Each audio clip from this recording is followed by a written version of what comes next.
Magandang gabi po sa ating lahat. Ang aking babasahin ngayon ay makikita sa dalawang mga kronika, Kapitulo 26, versikulo 1 hanggang 3. Ginawang hari ng buong Juda si Uzzias sa gulang na 16 bilang kahalili nang namatay ng amang si Amazias.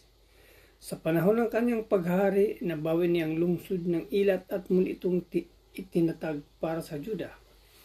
16 na taong gulang si Uzzias nang maging hari at 52 taon siyang naghari sa Jerusalem. Ang ina niya ay si Nicolias na taga Jerusalem. Yun lang po. Maraming salamat. Purihin ang Panginoon. God bless. Isang mapagpalang gabi po sa ating lahat. Ngayong gabi po, ang aking babahagi mula sa Aklat ng Ikalawang Mga Kronika, Kabanata 27, talata 3 hanggang 4. Ipinagawa ni Jotam ang hilagang pintuan ng templo at pinatibay ang pader ng Jerusalem sa gawing opel. Nagtayo siya ng mga lungsod sa kaburulan ng Huda, gumawa rin siya ng mga kuta at bantay sa kakahuyan. Purihin po ang Ama ating lumikha sa pagkakabasa ng kanyang salita. Amen. Isang mapagpalang gabi po sa ating lahat. Ang aking pambabasahin ngayon ay mula sa libro ng Ikalawang Kronika, chapter 26, verses 7 to 9. Tinulungan siya ng Diyos sa kanyang pakikipaglaban sa mga Filisteo, Meyonita at sa mga Arabo na nakatira sa Gurbaal. Nagbabayad ng buwis ang mga Amonita sa kanya at naging tanyag siya hanggang sa Ehipto dahil naging makapangyarihan siya. Pinatatag pa ni Uzzias ang Jerusalem sa pamamagitan ng pagpapatayo ng mga tore sa sulok na pintuan, sa pintuan na nakaharap sa lambak at sa likuan ng pader. Amen. God bless po. Magandang gabi po sa ating lahat. Ang babasahin ko po ngayon ay mula po sa Ikalawang Kronika, chapter 26, verse 10 to 12. Nagpatayo rin siya ng mga tore sa ilang at nagpahukay ng mga balon na imbakan ng mga tubig. Dahil marami ang kanyang mga hayop sa mga kaburulan, sa kanluran at kapatagan. May mga tauhan siya na nag-aalaga sa kanyang bukirin at ubasan sa kabundukan at sa kapatagan.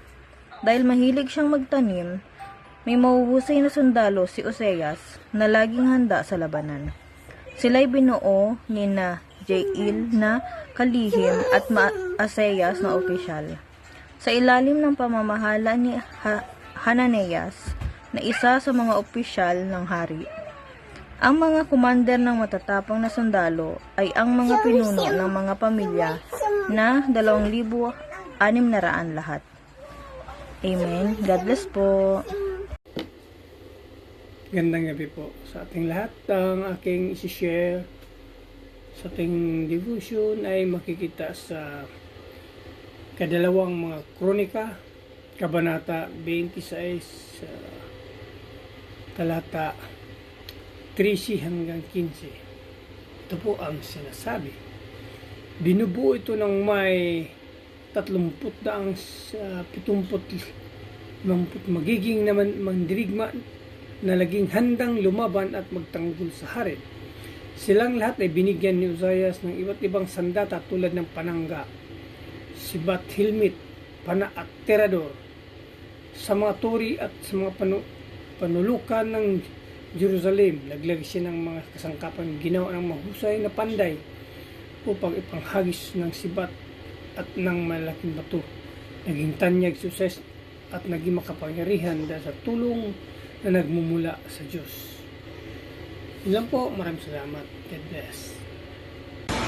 Hello po, good evening. Ang aking Bible verse for today is from 2 Chronicles chapter 26 verses 16 to 19.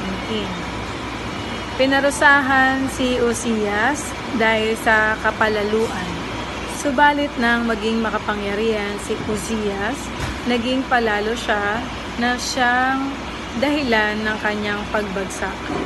Nilapastangan niya ang Diyos niyang si Yahweh nang pumasok siya sa templo upang maghandog sa altar na sunugan ng insenso. Sinundan siya ng paring si Azarias kasama ang 80 matatapang na pari ni Yahweh. Nang makita siya ay sinabi nila, Haring Uzzias, wala po kayong karapatang magsunog ng insenso para kay Yahweh. Tanging ang mga paring mula sa angkan ni Aaron lamang ang inatasan ng Diyos sa katungkulang ito. Lumabas na kayo rito sa banal na dako, nagkakasala kayo sa ginagawa ninyong iyan. Hindi sinasang-ayunan ng Panginoong Yahweh ang ginagawa ninyo. Nagalit si Haring Uzzias sa mga pari. Siya ay nakatayo noon sa tabi ng altar na sunugan ng insenso. Ngunit nang sandaling iyon ay nagkaroon siya ng sakit sa balat na parang ketong sa noo. Amen. Ang mabuting balita ng ating Panginoon. God bless! Muli po, purihin ang Panginoon sa binigay muli sa ating pagkakataon na tayo po ay nakapagpatuloy sa devotion na ginagawa po natin.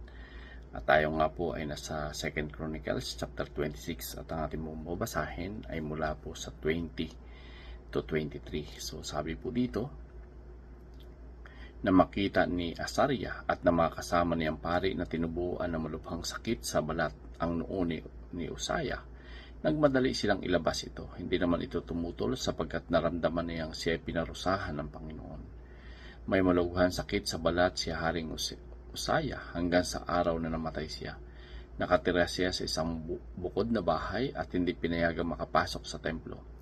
Si Jotam na anak niya ang siyang namamahala sa palasyo at sa mga bayan ng Juda. Ang iba pang salaysay tungkol sa paghahari ni Uzziah mula sa simula hanggang sa katapusan ay sinulat ng propeta Isaias na anak ni Amos. Nang mamatay si Uzziah, nilibing siya malapit sa libingan ng mga ninuno niyang hari. Hindi siya isinama sa kanila dahil may malubhang sakit siya sa balat. At ang anak niya si Jotam ang pumalit sa kanya bilang hari. So dito makikita po natin, ay karoon po ng malubhang sakit sa balat si Haring Uzziah.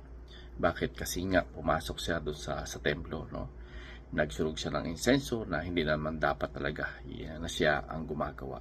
Sa kabila ng binalaan siya ng mga pari, ay hindi po siya tumalima, hindi po siya tumigil.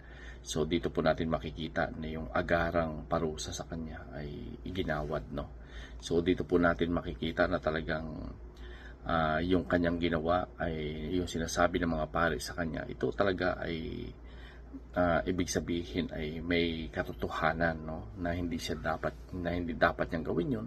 Binalaan na siya pero nagpatuloy pa siya sa halip na tumalima do sa mga sinasabi ng mga pari, ay hindi siya tumalima bagos ay ikinagalit pa niya ito.